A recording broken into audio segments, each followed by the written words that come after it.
Colleges اور ان universities کے اندر جو پڑھنے والے لوگ ہیں انہوں نے درس قرآن بھی دیے، انہوں نے آگے بڑھ کر پھر قرآن کے علوم کے حوالے سے دسترس حاصل کی، لوگوں کو قرآن سمجھایا، لوگوں کو قرآن فہمی کے لیے پروگرامات کیے، اور قرآن کی دعوت جو ہے ان تعلیمی اداروں کے اندر، ان تعلیمی اداروں کے اندر کہ جن کے اندر الہاد یہ چاہتا تھا کہ صرف روٹی اور روزی کی جو سوچ ہے اس سے بات آگے لوگوں کے اندر نہ بڑھ سکے، اس سے زیادہ کوئی فرد جو ہے وہ پرعزم نظر نہ آئے، اس مقصد کو جو ہے وہ ناکام کیا۔ سید مودودی نے جو قرآن پاک کی تفسیر لکھی ہے، اس کا تفہیم القرآن کا جو انہوں نے مقدمہ لکھا ہے، اس میں یہ کہتے ہیں کہ قرآن جو مفہوم اصل میں ایمان کے حوالے سے بتاتا ہے، ایک مسلمان اگر یہ چاہتا ہے کہ مجھے قرآن سمجھ آ جائے تو یہ ممکن نہیں ہے کہ اگر وہ اس کے پاؤں وہ اللہ کی راہ کے اندر اور دعوت حق دیتے ہوئے گرد آلود نہ ہو، اور جب تک وہ لوگوں کے اندر نہ نکلے، جب تک وہ لوگوں کو نیکی کی دعوت نہ دے، اور جب تک وہ لوگوں کو برائی سے نہ روکے، اس وقت تک اس کو قرآن عظیم الشان سمجھ نہیں آ سکتا، یا وہ اس کی معرفت کا حق ادا نہیں کر سکتا۔ یہ بات جو ہے یہ سمجھنے کی ہے، یہی وہ مقصد ہے کہ جو ہمیں آج اپنے اندر موجزن کرنے کی ضرورت ہے۔ بلا شبہ میں اور آپ جس معاشرے سے تعلق رکھتے ہیں، معاشی اعتبار سے ایک بوجھ ہے جو ہمارے کندھوں پہ ہے، وہ ذمہ داریاں ہیں جو ہم نے ادا کرنی ہے، یقیناً وہ بہت اہم کام ہے، لیکن اس سے بڑا کام اصل میں جو امت کے لیے کولیکٹیو مشن ہے وہ یہ ہے کہ یہ اقامت دین کی جد و جہد، اللہ اور اس کے رسول کے حکم کے مطابق معاشرے کی تشکیل اور معاشرے کی ترتیب، جب تک یہ نہیں ہوتی اس وقت تک ممکن نہیں ہے ایمان کی وہ حلاوت، ایمان کی وہ معرفت جو ہے وہ ہمیں حاصل ہو سکے۔ اس بات کو ہمیں سمجھنے کی ضرورت ہے کہ جس طرح ہمارے لیے کسی یونیورسٹی کے اندر اور کسی پروفیشنل ایجوکیشن کے اندر رہتے ہوئے ڈگری جو ہے وہ لازم ہے، اور اس کے بعد خاص طور پر ہم نے جب عملی میدان کے اندر جانا ہے اس کے لیے جو ہے یہ ہماری پہچان وہ ڈگری ہے کہ ہماری یہ کوالیفیکیشن ہے، بالکل اسی طرح اصل میں جو ہمارا مقصد ہے زندگی کے، ہم جس شعبے کے اندر بھی چلے جائیں اس کی بنیاد یہ ہے کہ ہمیں اچھا مسلمان اپنے کردار سے اپنے آپ کو ثابت کرنا۔ ایک تو وہ ہے کہ جو ہم زبان سے کہہ رہے ہیں، ایک تو وہ ہے کہ جو ہماری خواہش ہے، بلا شبہ یعنی کمزور ترین بھی جس کا ایمان کا درجہ ہے اس کی خواہش ہوتی ہے کہ غیر مسلم جو ہے وہ اسلام کی طرف آ جائے، اسلام کا بول بالا ہو جائے، لیکن اس سے زیادہ جس چیز کی ضرورت ہے وہ یہ ہے کہ یہ بات عمل سے ثابت ہونی چاہیے۔ یعنی ابھی یہ دنیا کے اندر جو میں نے آپ سے بات کی کہ اگر یہودی ان کا ہم بائیکاٹ کرنے کی بات کرتے ہیں تو یہ اصل میں سنت بھی ہے، یعنی جس خیبر کے قلعے کو فتح کرنے کا ہم نے پڑھ رکھا ہے،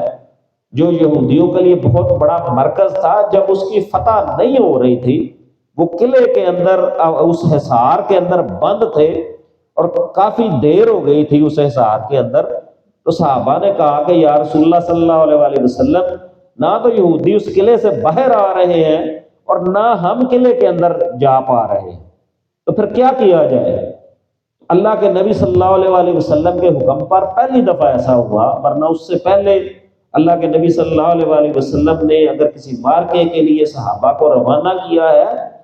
اور کسی علاقے کو فتح کرنے کے لیے بھیجا ہے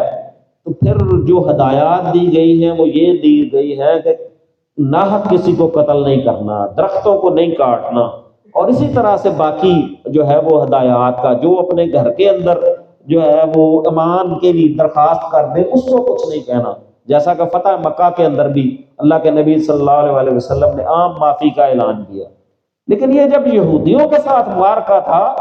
اس وقت صحابہ کے یہ دریافت کرنے پر اللہ کے نبی صلی اللہ علیہ وسلم نے کہا کہ ان کے قلعے کے باہر جو کھجور کے باغات ہیں ان کو کاٹ دو اور یا آگ لگا دو، تاکہ ان کی جو معیشت ہے، ان کا معاشی نقصان ہے، یہ انہیں اس چیز پر مجبور کرے گا کہ یہ باہر نکلیں گے قلعے سے۔ تو آج ہم اگر یہ کام کرنا چاہتے ہیں، اگر آج ہم پیپسی اور کوک کا بائیکاٹ کرنا چاہتے ہیں، یا دوسری مصنوعات جو اسرائیل کی ہے، یہودیوں کی ہے، ملٹی نیشنلز کی ہے،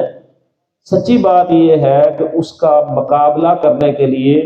جو ہماری مصنوعات ہیں ان کا معیار کچھ بھی نہیں ہے۔ اگر معیار کے حوالے سے بات کی جائے، جو ایمان والے لوگ ہیں، جن کی تعریف، جس امت کی تعریف جو ہے وہ قرآن عظیم الشان یہ بتا رہا ہے کہ یہ نو انسانی کے لیے نکالے گئے، ان کے اخلاق کی پستی کی یہ حالت ہے کہ کسی بھی حوالے سے زندگی کے کسی بھی میدان کے اندر وہ جو سیٹ سٹینڈرڈ ہے، وہ جو سبقت ہے، وہ امت مسلمہ کے پاس جو ہے وہ کہیں نہیں۔ کسی بھی فیلڈ کے اندر سچی بات یہ ہے کہ ایک تو یہ ہے کہ ایمان کا موجن ہو، اور دوسرا یہ ہے کہ دنیاوی اعتبار سے بھی، محنت کے اعتبار سے بھی، قابلیت کے اعتبار سے بھی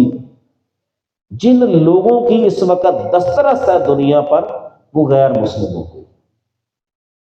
اس لیے جب تک ایمان کی وہ قوت ہمارے اندر نہ ہو، وہ خواہش پیچھے اور وہ پیشن نہ ہو کہ ہم نے واقعی دنیا کو لیڈ کرنا ہے، ہم نے دنیا کو گائیڈ کرنا ہے، ہم نے انسانیت کو سیدھے راستے پر لے کر آنا ہے، جب تک یہ جذبہ دلوں کے اندر بوجھل نہیں ہوگا،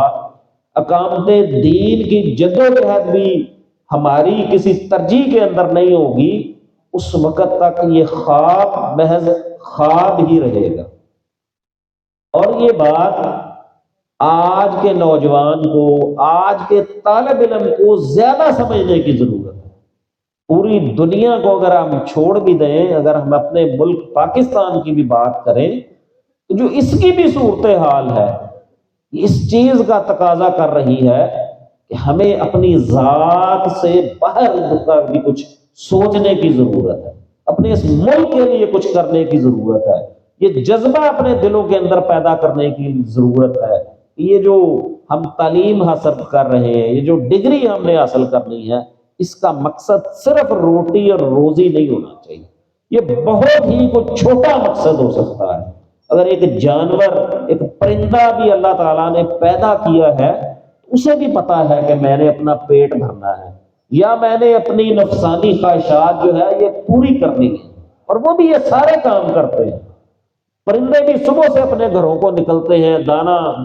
دن کا جو ہے وہ کہیں سے کہیں تک کا سفر طے کرتے ہیں اور چگتے ہیں۔ اسی طرح جو ہے وہ جتنے جانور ہیں ان کا بھی یہی ہے۔ اور اگر ایک انسان اشرف المخلوقات جو ہے، اس کی بھی زندگی کا مقصد محض یہی رہ جائے کہ اس نے اپنی روٹی روزی کا بندوبست کرنا ہے، یہ سانس کا تعلق جو ہے یہ بحال رکھنا ہے، تو میں یہ سمجھتا ہوں کہ اس سے زیادہ کوئی بڑی ذلت اور پستی نہیں ہو سکتی۔ اس لیے جس شخصیت کے حوالے سے میں نے اصل میں یہ سارا بیک گراؤنڈ آپ کے سامنے رکھا ہے، وہ سید ابو العلا مودودی نے قرآن پاک کی تفسیر بھی لکھی ہے، اقامت دین کے لیے جو ہے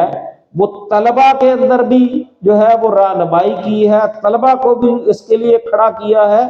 اور عملی میدان یعنی سیاست کے میدان کے اندر بھی پوری ایک جماعت کھڑی کی ہے، اس کے لیے کوشش کی ہے۔ اور صرف لکھنے کی حد تک نہیں، اگر لکھنے کی بات بھی کی جائے، ان کے جتنی عمر ہے اور وہ جتنا جدوجہد کا، صرف 22 سال کی عمر میں جو انہوں نے کتاب لکھی وہ الجہاد فی الاسلام ہے، جس کی تعریف خود علامہ اقبال نے بہت زیادہ کی۔ اور پھر آج بھی اگر آپ جہاد کے موضوع کے اوپر کسی بھی لائبریری کے اندر چلے جائیں تو شاید اس سے آپ کو زیادہ کوئی جامع کتاب جو ہے وہ نہیں ملے گی۔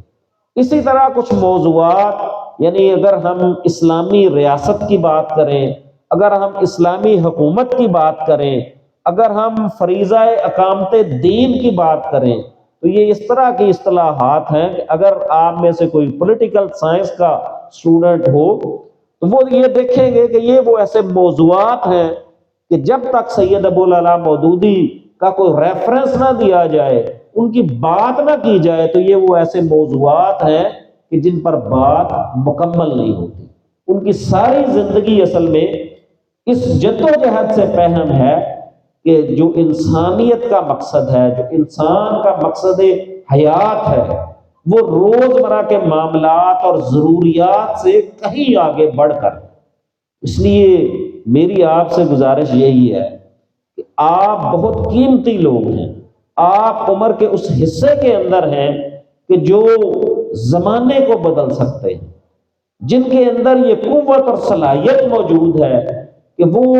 اپنے زور بازو سے تاریخ کا دھارا جو ہے اس کو بدل سکتے ہیں۔ اور اگر یہ شعور بیدار نہ ہو تو پھر وہ بات بالکل اسی طرح سے ہو جاتی ہے کہ جس طرح سے وہ کسی نے، جو امام غزالی نے حقائق بیان کی تھی کہ ایک جو بھیڑیا، ایک جو ہے وہ چراہا جو ہے، اس کے پاس بھیڑوں کا ایک پورا ریوڑ تھا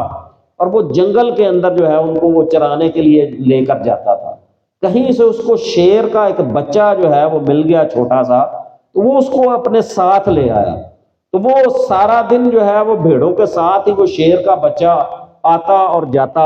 اور جو کچھ بھیڑیں کرتی وہی وہ سارا دن جو ہے وہ ان کے ساتھ وہ کرتا۔ ایک دن جو ہے وہ کوئی کسی شیر نے یہ دیکھا کہ اچھا کو ریوڑ جو ہے وہ جا رہا ہے، تو اس نے اس پر حملہ آور ہونے کا سوچا۔ جب اس نے اپنی پوزیشن لی تو اس نے غور کیا کہ ان میں سے ایک اور اس کو مخلوق نظر آئی، اور اسے لگا کہ یہ تو میری طرح کا شیر ہے لیکن یہ بھیڑوں کے ساتھ ہے اور بھیڑوں کے ریوڑ کے اندر چلتا جا رہا ہے۔ اس نے دوڑ کر سب سے پہلے اس کو جو ہے وہ دبوچا، اس کے سامنے آ کر کھڑا ہو گیا اور اس سے مخاطب ہو کر یہ کہا، تم میری طرح ہو بالکل، تمہارے پنجے جو ہیں وہ بڑے طاقتور ہیں، تم اگر دھاڑو تو میری طرح دھاڑ سکتے ہو، تو کیا وجہ ہے کہ تم ان بھیڑوں کے ساتھ؟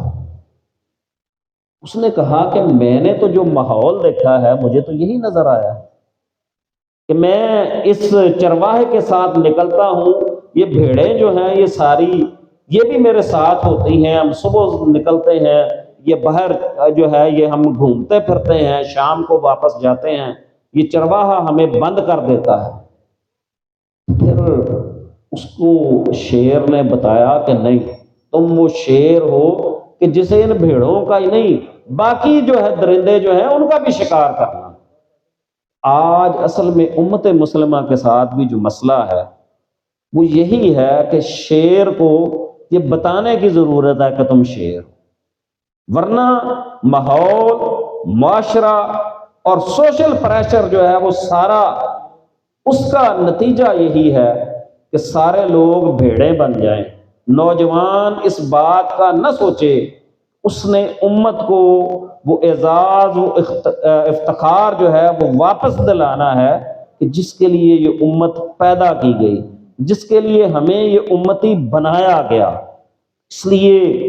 تاریخ انسانی ساری گواہ ہے، اسلامی تاریخ اس حوالے سے گواہ ہے کہ مسلمانوں نے دنیا کے اوپر حکمرانی کی ہے تو صرف اور صرف وسائل کی بنیاد کے اوپر نہیں، اگر کی ہے تو اس ایمان کی بنیاد کے اوپر کی ہے کہ